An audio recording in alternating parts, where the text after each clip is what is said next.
Brian, welcome to the live. Okay, so I'm going to request you now. And there you are. Welcome, welcome, welcome. All right. Let's get you in. Let's get you in. Waiting on Pastor Jamal. Hello. Hello, What you do? how are you? Why is it so dark where you are? Listen, I'm under quarantine. We all under, listen, we're all under quarantine.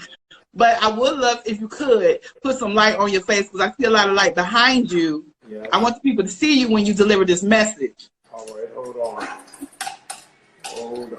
Let's see. I got Dr. Jamal Bryant moving moving lamps. You know you're supposed to be producer too. Yes, listen, you know how this goes. So right now, at the live, down to the live, yes. I'm producing, I'm writing, I'm editing. So it is what it is. We got to do what we got to do. First of all, thank you. Thank you. I am so happy that you are here because I know that you are working on some amazing things. Yes. And that is one of the things I really want to focus on today. I want to focus on how we as a community can support your initiatives because I know that you have so many things that you want to do, especially under the times that we're dealing with. So how can we as a community support you? Number one, it's going to be amazing. I just need you to get the word out. Okay. The word I need you to get out is we have groceries for 1,000 families. Come on now. In Atlanta that are dealing with food insecurity. And here's the blessing. I got enough food. Okay. I got enough volunteers. I just need some more people. You mean people to come eat? To come get it. Oh, wow, okay. We're practicing social distancing. And so people are going to come to New Birth. Those of you who don't know where our church is in Stonecrest, Georgia, in DeKalb County, right around Decatur, Lithonia. You have to say DeKalb County so pulled up. Listen, I've only been in Atlanta a year. I ain't got my shorty down yet. So I was going to say, because you got to say DeKalb. You got to say Atlanta. I'm getting there. So those of you who don't know where it is, please go to newbirth.org. Absolutely. The address and the directions is from 10 until 2. And here's what's crazy. I didn't realize how great the need was for food until this hit. Ordinarily, we give out groceries to 300 families, watch this, a month. Wow.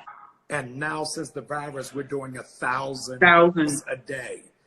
So I understand the insecurity, but that comes from a lot. I didn't realize this either, and I'm so glad you guys are doing this in the community. Yes. The reason why I say I understand it because I now have come to the conclusion that there's a lot of children who go to school. Most of the time, that's either the only meal or one of the best meals that they have throughout the day. Yes, and it is very frightening. Last year, what we did was during spring break, we did pop-ups in housing projects. I brought out 3 different food trucks. They all followed us to a different housing project every day. And this year we realized we didn't need to just give out a meal, but really need to provide food for the whole family. And so that's what we're endeavoring to do. So you're bringing vegetables to the people? Vegetables. Let me tell you, we own it. We have just started a garden on our property. Come on, garden. Okay, okay. So we can grow fresh produce. A lot of our young people aren't doing well because they go to school in the morning eating barbecue potato chips and grape soda, and then we expect them to do algebra. Right. They bouncing off the walls from Reese's peanut butter cups and Starbucks. So this gives us the opportunity to reteach diet and health.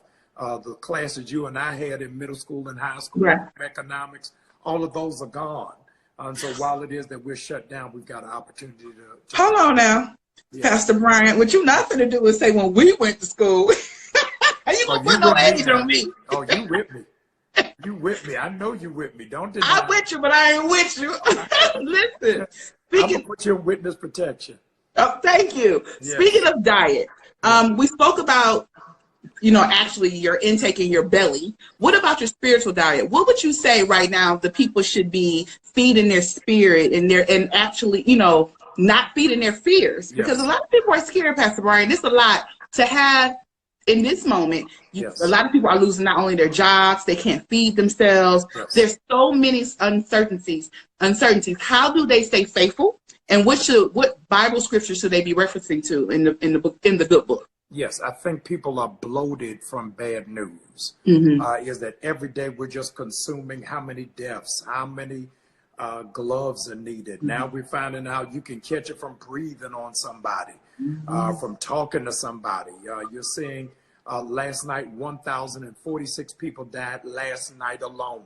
Wow. So we've had 5,000 people die in America from the coronavirus, and they're expecting 300,000 to die. And so our family is going to be impacted. Those of you who are listening and watching, you ought to be sharing this with every person you can, because all of us are going to be impacted. So start feeding yourself good news and good information. Fast. I hope y'all are ready for it. Fast from Netflix. Fast from CNN. Wait a minute, Pastor Brian. You done had 2 weeks of full entertainment. We done set up snack cabinets beside our bed. we done it all. Fast from the Netflix. Okay, I know what you're about to say, but what are the people supposed to do once they eventually put the Bible down? Yeah. What are they supposed to do when they can't do the Netflix? Is investigate everything you've abandoned. And what I mean by that, there are those who've been talking about buying a house. Now the interest rate is at 0%. Go online and look for a house. You hate your job. When this is over, don't go back to it. Start looking for another one. You've been talking about going back to school. Now schools are offering online courses for free. Yeah. And so we've got to take full advantage of what's available to us. I love that. School, and it's a lot. I got a link actually, and when I find it, I'll post it. Yes. It's a lot of Ivy League schools who are offering online classes for free, which is unheard of. So you definitely should take advantage of this opportunity. Because you hear it all the time. I'm gonna do this, and then you have the opportunity and you don't do it. So like these past, 10, 15 days that we've been in the house. It's a twilight zone. I don't even know how many days it is. Wait a minute, and then the entertainment industry is so petty, Pastor Brian, because they got the nerve to put the movies on like The Purge. Yes. This is not the time to watch this type of movie. Them ratings are going through the roof. Yes, yeah. I want you to put on something good. I don't know, this is a good time for some Christmas music, music and Christmas movies, because we need something happy. I do. I know it. I do. So, what is some scripture? Because I know I have a lot of people online who are actually taking notes. Yes. I want to know, where would you say we should go? You told us what we should do. Where should we go in the Bible? An old man told me my freshman year of college, and regrettably, I don't even know his name. I was going to ask you for his name. Yeah, I know. The old man said to me, I was about 19 years of age. He said, every day, Jamal, I want you to read a chapter from Proverbs and a chapter from Psalms. You read chapter from Proverbs, hear this, because Proverbs gives you wisdom for your day. Come on. Read a chapter from Psalms so that you can celebrate, you survive the day. Now here's what, those of you who are taking notes, I want you to have this. There are 31 chapters in Proverbs. Yep. So read the chapter that matches the date. Come on. So today you read Proverbs chapter 2. Come on. Tomorrow, Proverbs chapter 3, you missed a day, you done fell off, you slept through the fifth. Whatever date it is, you catch right back up. Get back on. Psalms, I would ask people to begin reading at Psalm 91. Yes. Psalm 91 talks about, in the time of trouble, he shall hide me. He is who I call out for. So 911 is easy to remember, because that's the emergency number.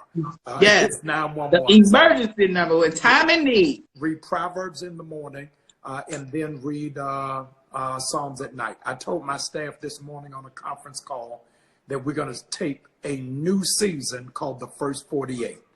First 48, everybody knows this show about criminals, people confessing, ratting on your friends. But what I'm challenging your viewers to do is your first 48 seconds you are awake. Don't check Instagram. Don't check text messages. Don't check Facebook. Your first I ain't asking for 4 hours. First 48 seconds, just have a season of gratitude. God, thank you that I woke up without a ventilator. Yes. Thank you that I'm not in a waiting room waiting on my mother. Thank you that my children have something to eat. Thank you. Yes. I hate my job, but I got one. Come on. Thank you that the check is in the mail. Come on. So you got to find your first 48 seconds. give God thank you before you go get coffee, stumble in the bathroom, before you wash your hands for the first time. Yes, before you sir. drink your gallon of water. Yes, The sir. first 48, just let it be a season of gratitude. First 48. Okay. I love it. And that's easy. 48 seconds is not that long. I was thinking you was going to ask for 4 hours. I'm not. We ain't doing nothing else. No, I don't trust you. So, okay. I recently saw a call you missed for a healthcare partner. Yes. You needed a healthcare partner for your church. There's a lot of people, I know a lot of doctors. Yes. There's a lot of relationships that someone on this line may have. You may have missed or not thought about. What do you need? What do you need from the healthcare? What are you partners? What are you trying to do? And how desperate in need are you? Okay, so let me tell you what happened. I'm so glad you brought this up. We were able to secure 1,000 COVID-19 tests. Mm-hmm. You can't find that nowhere. And that was a I'm telling blessing. you, in New York, they will beat you for a ham sandwich for a COVID-19 test. Come on. We got 1,000 of them. I partnered with 2 health institutions. Neither are in Atlanta. Right? Wow. One is in Kissimmee, Florida. The other one is in Lexington, Kentucky. So they didn't have a Georgia The manpower here. license. Yes. So I got the Association of Black Nurses to partner with us, and for them to process it because it's out of state was going to be $125. That is redeemable from your health insurance. Yes, sir. I put it up on last night, and Negroes went crazy. Yeah, because they thought you were trying trying to. to steal money. Yeah. Nowhere in the world can you get a COVID-19 test process. Here it is. Yeah. In 48 hours. Yeah. For 125. Yeah. Now, all of the nurses were volunteering. All of the doctors were volunteering. And so we just had to pay a processing fee. So I'm clearing my throat to address Negroes and to keep my Baltimore. Because people mad. Oh, yeah, they was mad, and I was mad. So I was getting ready to go and address it, and then we got a dictate from Governor Kemp. Y'all ain't doing nothing. Shut you down. Because we were doing 1,000. We broke it up to 500 Saturday and 500 on Sunday. But don't forget that the gathering mandate is it can't be more than 10. Right. So I was quadruple that. Right. So they shut that down and shut down Resurrection Sunday because we were going to do a drive-in service. But the good news is once these 2 weeks of the stay order is lifted, we're going back at it. And because of all of the hateration, it has generated and garnered national attention. So we're getting donors who are coming in hand over fist to help take care of those who are uninsured or underinsured. So look at 2 God. weeks from now, we should be straight. And I'm excited. So you're saying for 2 weeks from now, you should be able to actually do the test. Yes, I don't know the without the exact fee. date, but at 2 weeks from now, the governor's stay order will be lifted. Yes. So the stay And you can order is do the lifted test. on April the 14th. So we should be administering the test shortly thereafter. So thank God, because I know there's so many people who want to take the test just for peace of mind or actually have symptoms, or some don't have symptoms at all who really need to take the test and don't have a place to do it. I'm not going to ask you what your opinion is in reference to our leadership. You can answer. But I am going to ask you, and I'm just curious, and I asked a friend of mine who's a president of a company, I was like, what would you have done differently? If you were in charge, what is something that Jamal Bryant would have done to get things done? Because what's happening is we keep hearing, well, we didn't know. But my mama knew in December. Yeah. So my mother sits So and what watches I the would have news. So what done- would you have done differently? When I, as leader, as president, sent $16 million worth of glove, mask, and ventilators to China.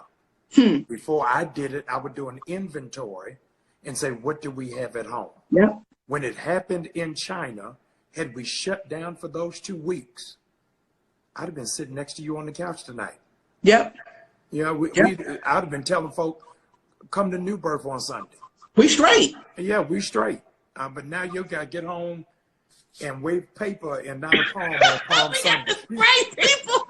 Dip them in, look, not only dip them in oil, but you got to dip them in alcohol. You got to spray them down with Lysol. It's a different day. Absolutely. It's rough. I went to the supermarket today and somebody was wanting to hug me. I was like, oh, back that thing up.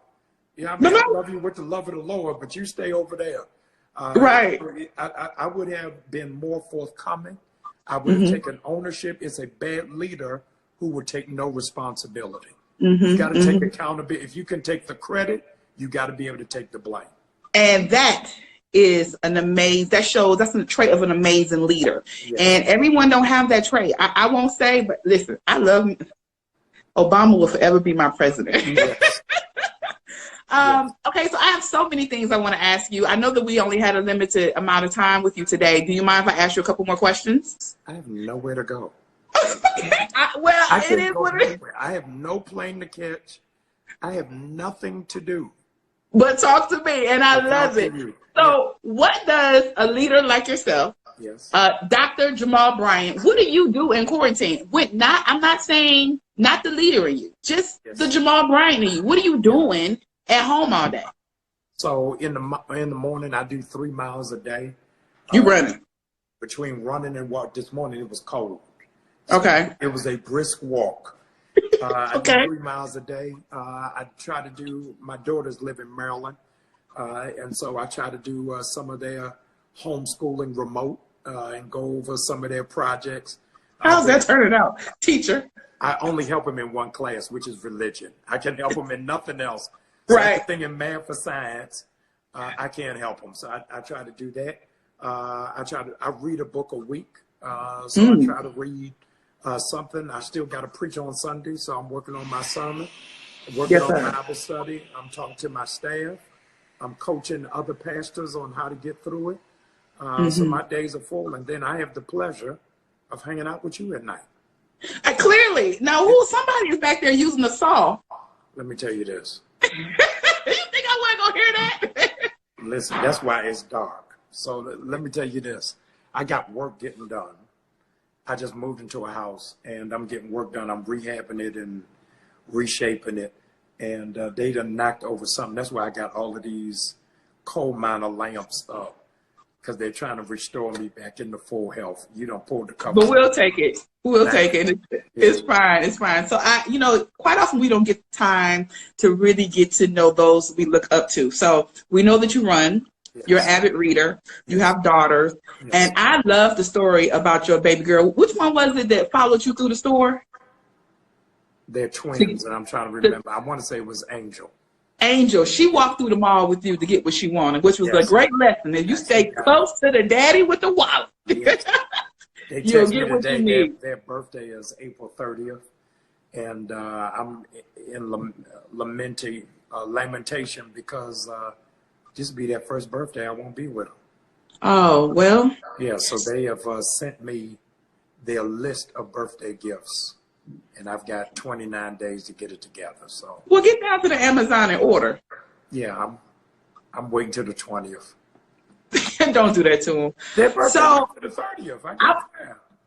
I want to know, and I was going to say we don't oftentimes have this privilege. What are your favorite foods? What's your favorite color? Like, I was on national television, and people would ask me things. And I was like, why do people ask me those kind of questions? Because first of all, when people watch you, they think they really know you. Right. So, and I come to realize that people really don't know. Yeah. People think I'm loud and all this thing. I'm loud when I'm on, but I'm actually very quiet when I'm at home. So what are your favorite colors? What is your favorite food? And what is a hobby or one thing that no one knows about you? Okay, my favorite color is red. I'm a Kappa. So I knew that. Every day you see me, it's going to be something red somewhere. Yeah, red, and then black would be secondary. I've been in Atlanta for 15 months. And only 15 months. Wow. 15 months. This is the biggest I've ever been in my life. I usually do, before I came here, I was doing kickboxing. And y'all got me drinking sweet tea and fried chicken. And you in the South. That's what we do. Listen, so now I'm eating clean. I'm eating clean every day. Well, I'm trying to. I don't want to lie to your people. I'm trying to get back to my fighting weight. But soul food is my favorite. If I'm on death row, if you give me fried chicken collard greens, mac and cheese, sweet potatoes, sweet tea, a yeast roll. Roll? Where the cornbread at, Pastor I don't want Brian? no cornbread. I don't want no. You don't want no cornbread? You ain't okay. We didn't get you all the way yet. No, I can't do it. We hadn't got you all the way. I can't do it.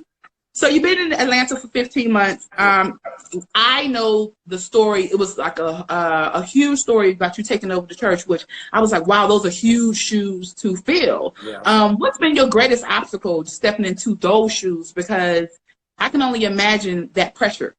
It is a completely change of thinking. In Baltimore, I started my church. Mm-hmm. And so to shift my thought process from being a founder to being a successor. Mm-hmm. So in the church I started, it is only my vision.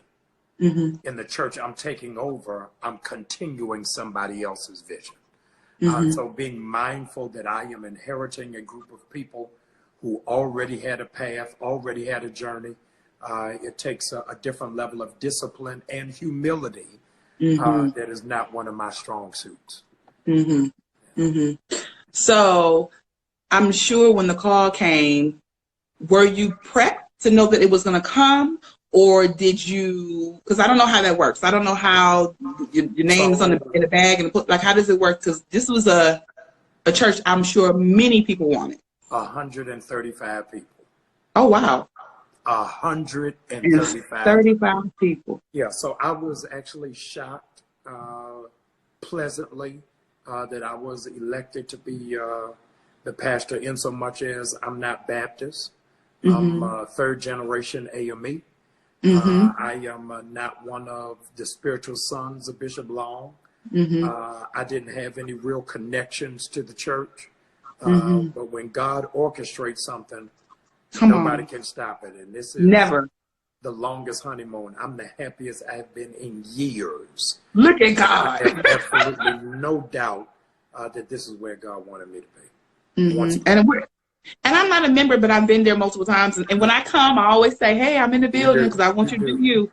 But I always enjoy your message. It's real life. It's something that I think from the young and to the old, from the the kids out in the streets to the motherboard, they can all relate to your message. And that's one that I really greatly appreciate. My notes here say that you preached your first sermon at 18. Yes.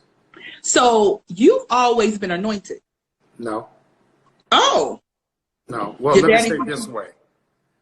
The Bible says he knew you while you were in your mother's womb. Come on. I've always been anointed. I haven't always lived in the anointing. Let me qualify that. None of us are perfect. Let me tell you something when I always pray. I don't know if it's right or wrong. Yes. But when I pray, I ask God to take, I say, I'm going to take one step towards you. I need you to take two towards me because I'm not perfect. I struggle. I'm a Christian, but I struggle. Listen. But he knows me, and I'm grateful that he knows me because I don't even know myself that well. Wow. There's still things I'm learning about myself. I didn't even know I like that. Oh, you like it. I do. Listen, all of us would be sanctified if sin wasn't enjoyable. Come on. You know what I mean? The reality is, if the apple didn't taste good, Eve would have never offered it to Adam. Not ever. Yeah, so it's easy to live a righteous life when you haven't had exposure. Yes, sir. Or you don't have availability. Yeah. The greater call is when you have access to sin and the sin you enjoy and still walk away from it. Self-control. Hey, listen, it's an acquired taste. So I would love to get your answer on, in your opinion, what do you think God is trying to tell us at this moment? Because I think this virus has sat us all down. We've had to figure out what's most important. I hug my mother. I kiss on my mother. And I have not been able to do that because she's like, girl, I don't know where you been, who you doing it with, so go. You know what I mean? So what do you think the greatest message that God wants us while we're sitting here and we're isolating ourselves? What do you think he's trying to tell us or trying to get us to hear? I want you to step back for one moment, and your followers, listeners, to step back for one moment, and I want you to hear the broken psychology of what we speak. The broken psychology of what we have spoken is we are punished by being home. We are not being sent to Vietnam. Mm-hmm. We're not sent to the Persian Gulf. Mm-hmm. We're not sent to the Middle East. Yes, God. Your punishment is being home. Mm-hmm. And if home is our sanctuary, Come on. maybe we never had one. Yes. The Lord forced the children of Israel to be home Mm-hmm. during the Passover. He said, I'm going to put blood on the doorpost. I want you to be home. Mm-hmm. And I think that at this point, it gives us an opportunity to be home and to sit still and to be able to not take for granted our blessings. Mm-hmm. My father said to me years ago, you're not blessed, you're spoiled. Whenever it is that you take stuff for granted and have a sense of entitlement, you lose the space for appreciation. Mm-hmm. And so I heard Bishop Edgar Van out of Detroit, Michigan, say years ago, what if what you don't thank him for today, you don't have access to tomorrow? Come on. Yes. Whatever it is that you don't thank him for today is not available to you tomorrow, really ought to be an eye opener. Mm-hmm. Mm-hmm. I love that. Because, man, we can go so far with that.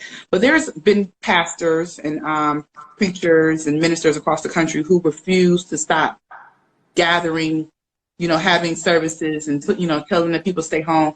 And I know that you wanted to kind of do a drive-through Yes. ceremony or services on Sunday, and I know the reason why.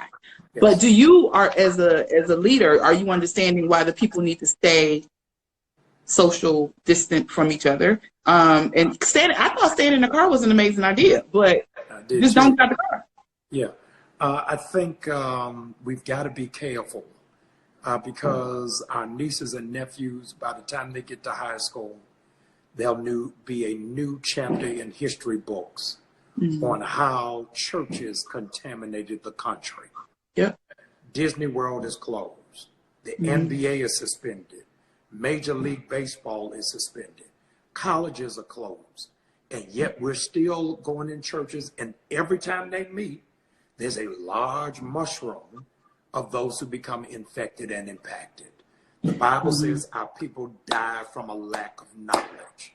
Our people are dying because our preachers are not operating in accountability and integrity. God is our covering, but God also affords us common sense. When this first broke, I had surface. I didn't see the gravity of it.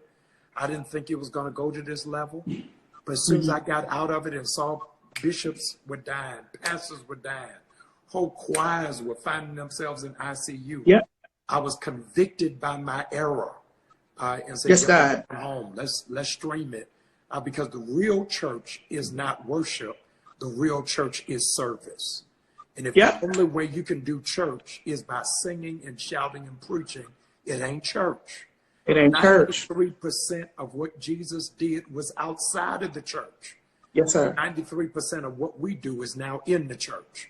And so we're going to have to really change that order. Church will never be the same after this is over. So speaking of, and I agree. So speaking of streaming, your live services have at least 150,000 internet users from across the world. Yes. Did you listen? I know what that means. As a brand, as a comic, as an entertainer, 150,000 eyes on me just on the internet. That's a blessing. And you do this every Sunday. Yes. What does that feel like for you? Do you try to top it? So it was 150 last week? Are you trying to do 200? Yeah, the church lowers its standards. It lowers its standards of what is impact and what is successful. My sister, Erica Badu, last week did a concert in her bedroom. Yes, she did. And had 250,000 at midnight. Yes. My boy, D Nice, is doing 100, 200, 300, 1 million people by spinning records. Yeah. And we think 150 is significant when it's not even tapping in. And I think as the body of Christ, we got to stop minimizing our expectation and have faith the size of our God. So yes, God. I'm grateful for that 150, but I want what Erica got. Right. I want everything. Owed him how to reach the masses. And I think that's our responsibility, is to go in what our grandmothers would say, in the highways and the byways. Listen, and get every person that we can for Jesus. Amen. So, listen, Easter Sunday is on its way. Yes. It's coming. Yes. Since we can't have traditional church, what do you have planned? What's your resurrection day message? What are you talking to people from home? This is what's crazy. On Resurrection Sunday, come on, Jesus didn't go to church. Nope. Resurrection Sunday, he was nowhere around church. And here we are connected to something Jesus didn't even do. Mm-hmm. When he rose from the grave, he went in the street, went in the garden, and looked for non-believers. So on Resurrection Sunday, we're going to have a streaming broadcast like you have never seen in your life. And at 150, got to be at 300. I'm shake every mulberry bush for people to log on and to dig in. The amazing thing is Fox Soul is going to stream us live. Look at God. Resurrection Sunday. Praise 102.5 FM is going to stream us live on Resurrection Sunday. And we're still trying to navigate to go live on V103. I'm trying to use every medium possible in order for the word to be able to go through. And that's important because, like you said, Jesus reached people where they were. Yes. And he had to go to them because they weren't all in one beat down the door to come sit. Come on. It doesn't matter whether you're Baptist, Kojic, AME, United Methodist, Word of Faith, Holiness, Pentecostal, Apostolic. Whenever the preacher finishes preaching, he or she says this: the doors of the church are open. And here's what the church has been doing for 200 years as the church in America. We say the doors of the church are open and we wait for people to come in. Well, we don't realize the community, the hood, the projects, the streets. When we say the doors of the church are open, they wait for us to come out. And so absolutely. That was the time for us to do real authentic evangelism. Absolutely. Oh, I love it. I love it. So you have so many profound stories and phrases, and your sermons are amazing. Like, when can we expect a Jamal Bryant book? Like, what do you... It may be when we get out this virus. Listen, what you doing? I have no distractions, so it may be when I get out of this. I've been working on a book called From Thugs to Hoods. Come on. And it is the civil rights movement that was spawned from Trayvon Martin. And here's what is significant for church people who are watching about the Black Lives Matter movement, significantly and historically, is the Black Lives Matter movement is so important because it is the very first civil rights movement for Black people in America, not led by a religious figure. Come on. Whenever it is that we have been led, historically, it's been a religion connected to it. And the reason why the church has been running behind is that the church does not know how to be a part of something it doesn't lead. We don't know how to support other people unless we got a microphone. So this is really a recalibration for the church for us to find our space and to find who it is that we are in this season. I love that.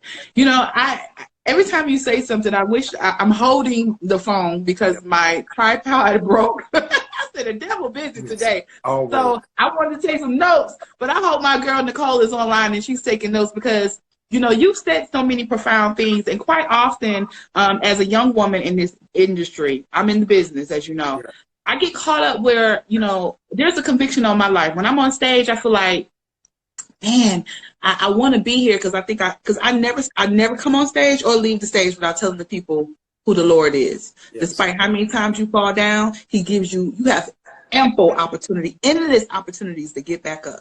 That's right. And I feel like people, when you start talking about Christ, start talking about being saved, it gets uncomfortable for them. They feel like, oh, there we go, start talking about that God stuff, right? Yeah. What is your message to the youth? Because young people are, listen, at the rate we're going right now, they're making decisions, and this is a heavy question. Well, it's a loaded question. They're making decisions on the older people, because they're facing, dealing with different medical issues and the coronavirus. So they're having to make a decision whether or not they live, right? So then it's us up. We're going to be the oldest people at the rate we're going. So what do you tell these young people who are coming behind us how important it is about faith, how important, because we're trying to get these people to become our tomorrow's leaders. Yeah. And it's like, I'm looking at them, you don't even believe in Christ. How are you going to lead us? Here's what's amazing is millennials are the largest demographic of African Americans since our history in this country who say that they believe in God, but don't believe in church. So it's not the issue of God. They got God on their tattoos. They got scriptures on their arms. It is the institutional church that has upset them and has thrown them off. And so we've got to find a way to reintroduce them to help them understand that the relationship with God is not rules, it's a relationship. Amen. Listen, the people are asking, like, who's hammering? What's going on? Pastor Jamar Bryant is having a whole remodeling situation going on. Y'all, I apologize that they are working while it's yet day. Night is coming. We're trying to get some work done before this shutdown happens tomorrow. So they're working double time tonight trying to get it in before Governor Kemp's edict comes to pass. So you work the people hard. Hard. Listen, a reasonable portion of health and strength. Well, I'm sure at this point, if you got a check and you pay in a coin, the people will come get it because a lot of us are out of work.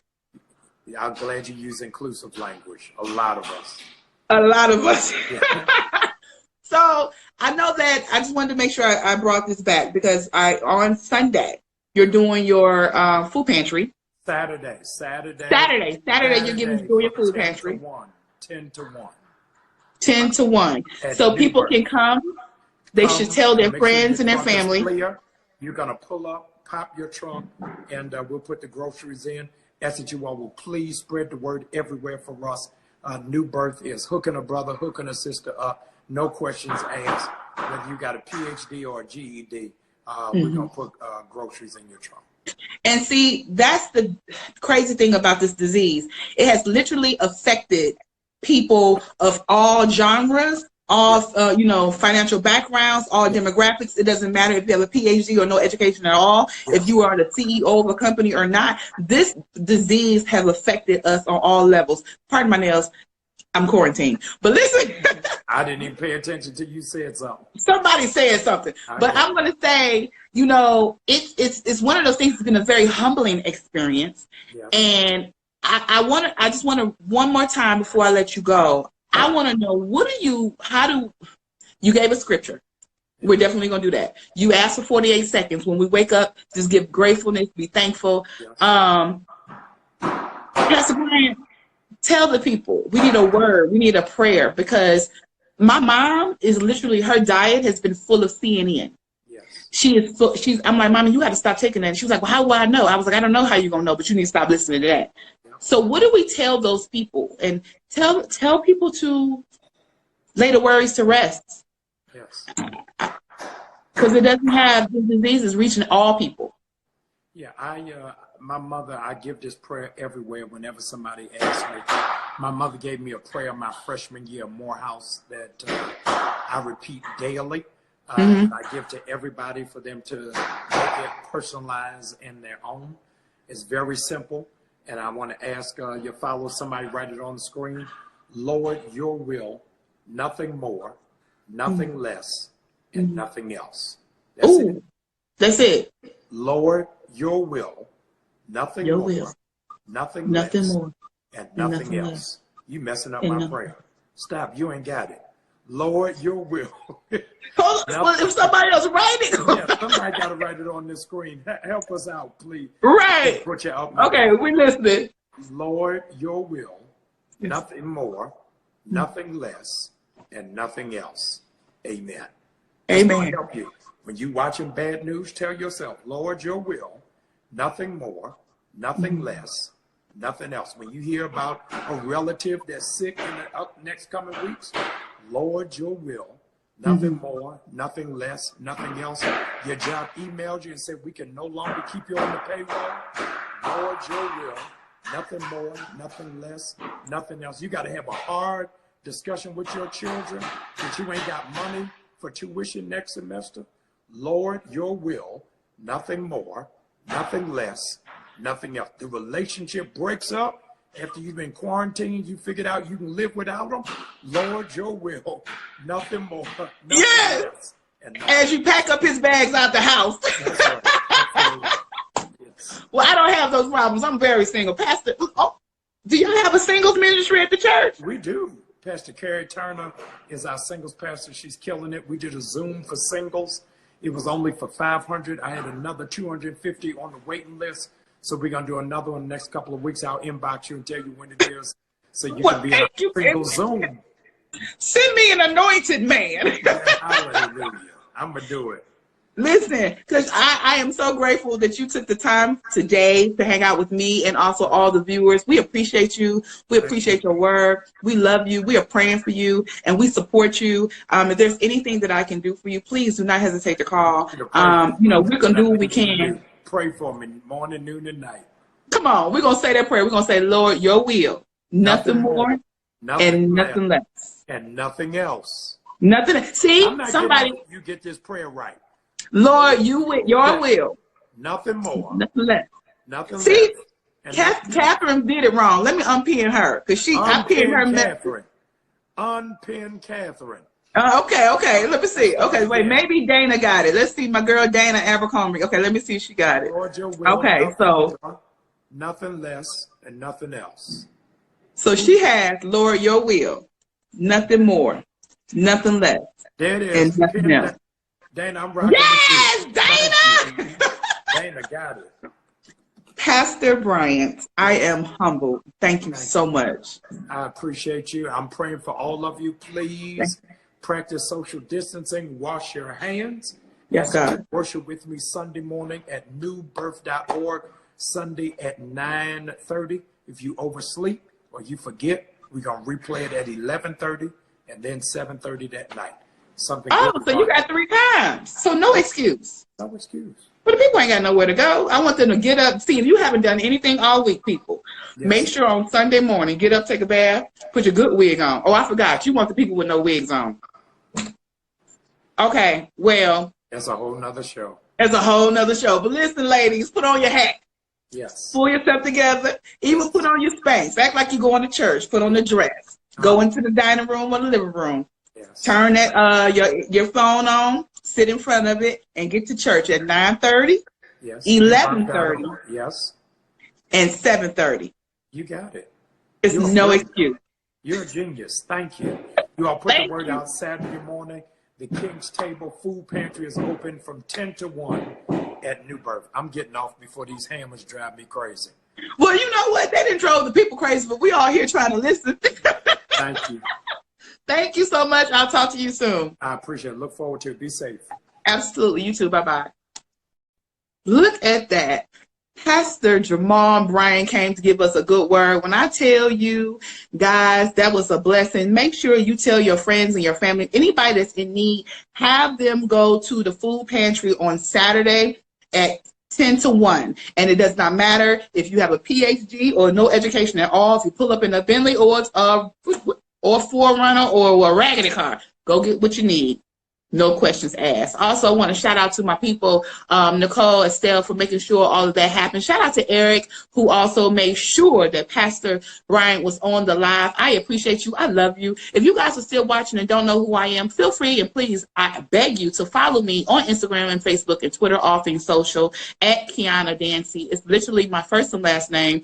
Some of you guys may have known me from Sister Circle Live. I'm no longer there, but I am here, and we'll be doing this every day.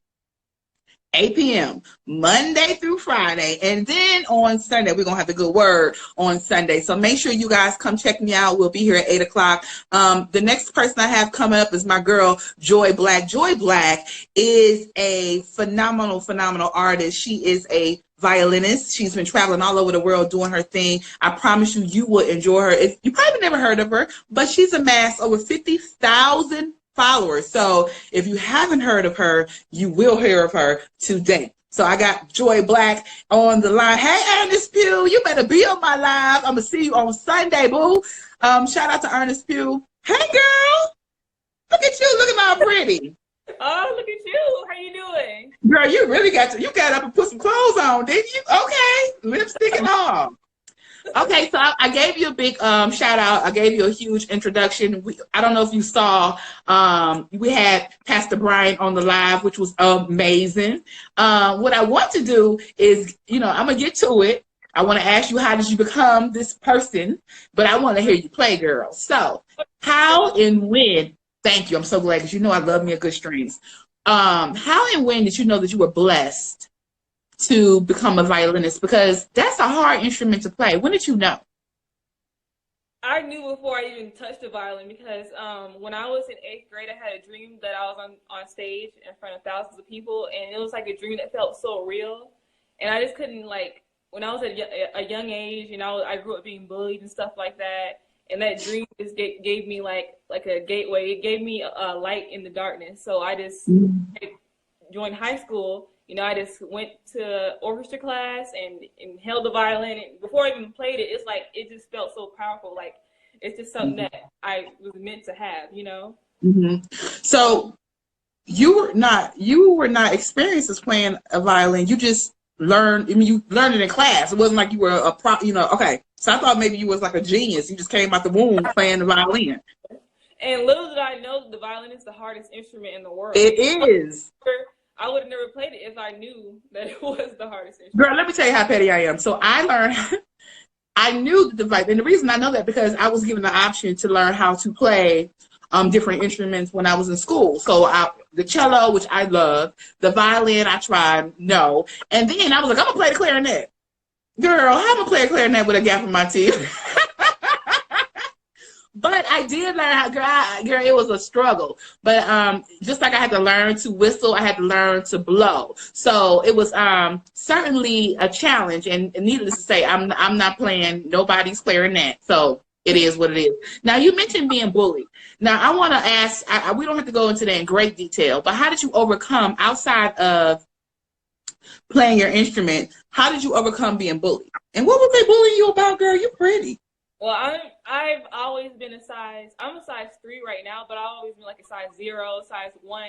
And everyone's like, oh, to be a beautiful black girl, you got to be thick and like be an accomplishment and all that kind of stuff. And I always felt like, oh, nobody likes me and all that kind of stuff. And I didn't know till I got a certain age. I didn't know that men had preferences. Like you can like skinny women, big women, thick women. Like I didn't know that. I thought like thick women was like the only thing that was like valuable. So I just thought like, I used to have like eating disorder where I used to eat too much, and I have a metabolism, so I couldn't keep up with the weight.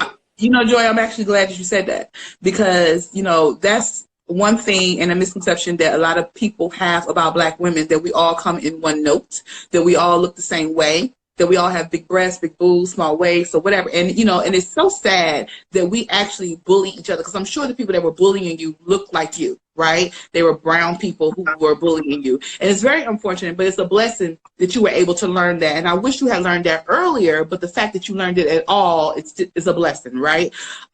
We as Black women have got to stop doing that. We have to, Black people, we have to learn to embrace ourselves and know that there are so many different, we are all valuable, no matter what color, shape, or color, or size. We're all valuable. You're beautiful. You have head full of hair. Okay? Gorgeous. Thank you. So now you said, I'm not worried about them. You picked up your violin and you ready to go. So tell me. When I played the violin, I used it as like therapy. Like everybody was doing drugs and all that kind of stuff, and I didn't feel comfortable doing that at the time because I didn't want to get caught or anything like that. But right, smart girl. I was scared of what would happen to my body if I, because kids will just pop pills and stuff all the time, like pop like 5 to 10 pills and like in front of each other, like to prove something. And it's like, I don't know if I want to do that. So right.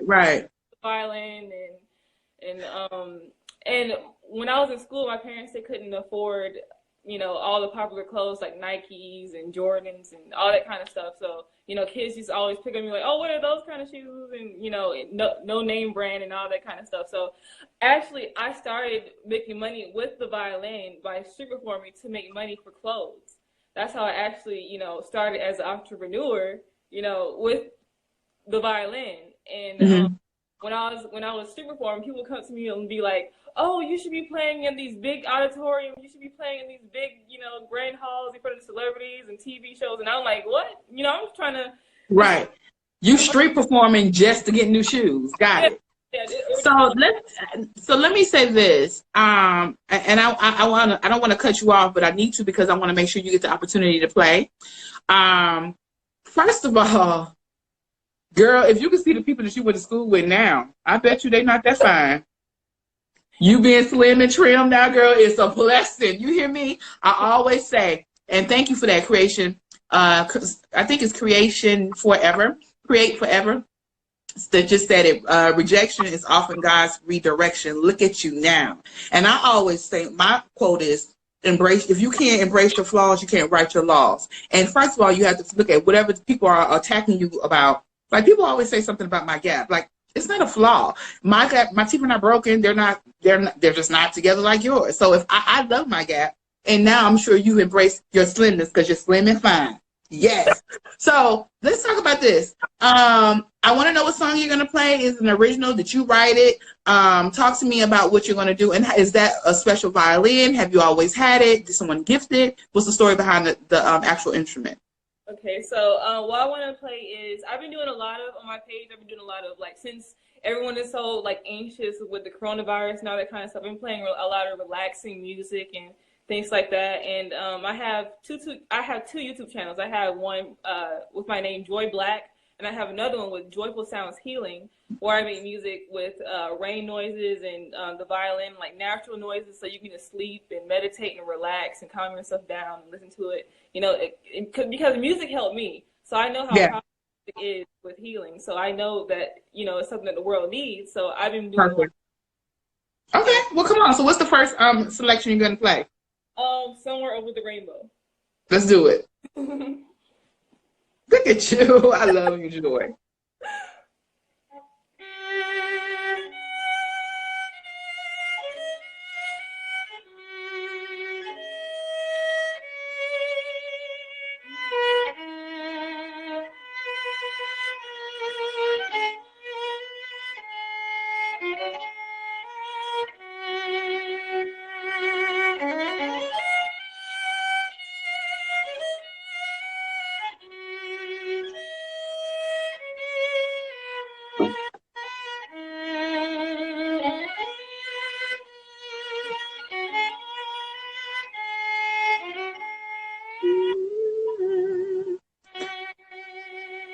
I wish I could sing. I would have sang that with you, girl. Everybody give it up for Joy Black. Let her see your hand claps. Let her see your hand claps. Now, Joy, I know you have a lot of amazing things going on in your life. I know you plugged your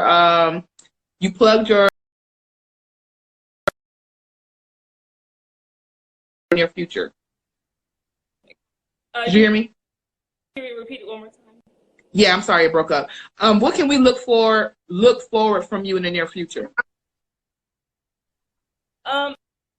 Oh, we can't hear her. I've actually been writing my first manifest what you want into your current reality, by staying in the present moment, especially in times like this where, so many things is like with coronavirus and things like that, and then it puts you at a low vibrational state. So you won't be able to manifest the things that you want into your life. But I see this at the time of opportunity. We're all at home, and a lot of times I've been seeing like, oh, when the coronavirus is over, I'm gonna do this and this and this and this. But you're at work, saying like, oh, when I get off, when I quit work, I will be able to do this and this and this. But right. We're here, so right. So being in the present moment and accepting, where we are right now will help us, get towards, through the future. If we see this as like, a blockage, there's always light in the darkness. Absolutely. I've had bad experiences to know that if this bad experience didn't happen to me, then I wouldn't have gotten this positive experience. Yeah. So it's always a reason. We all have there's a collective of some that we there's a collective goal that we need to meet, in order to, through the happened with the coronavirus, because everything happens for a reason. And then we have something that happens individually to shift us, into the next level of life to benefit us. Yeah, I agree. Now, I don't want to cut you off because this will cut us off because it gives me a good hour. Tell the people how to follow you and how do we support you. Okay, so this is my Instagram page, Black's World. I have my first single, Joytoven, is out right now. It's a hip hop version of Beethoven Symphony No. 5. And it's out on all platforms. Perfect. Joy, thank you so much. I appreciate you. And girl, I owe you. I owe you. So I will see you very soon. We're going to have a good meal, and we'll have a kiki over there. You hear me? So I want to say thank you so much. I'll see you soon. I wish you the best. I'm praying for you, and stay safe, okay? I'll talk to you soon. Bye. Bye. Hey guys, thank you so much for hanging on. I know you guys have had we had the blessings, we had the prayer, we got some tea on Jamal Bryant. He told us who he is, what he got going on outside of the church, and he told us how we could support him. Make sure you guys do not forget that he's doing the food pantry on Saturday from 10 to 1. You can pull up no matter what you drive, no matter who you are. Come get food and groceries if you need it. Also, shout out to Joy Black for coming in. I appreciate her for playing that good music, honey, over the rainbow. Support her, download her single. Follow her on Black's World, and wherever you are and whoever you're doing it with, I want you to be careful. I want you to be blessed. But more importantly, I want you to remember the one thing that Jamal Bryant said. So he said many things, but the one thing I want you to remember is to wake up. Give him 48 seconds. 48. Be grateful in this space. There's a lot of things going on in the world right now, y'all. There's a lot of things going on, but you could be dead. You could be gone. You could not be here. You could not have family that care about you. And even if you lost your job, just be grateful that you had a job. Be grateful that you have a roof over your head because it could be worse. I just want y'all to know I am so grateful that you are supporting me.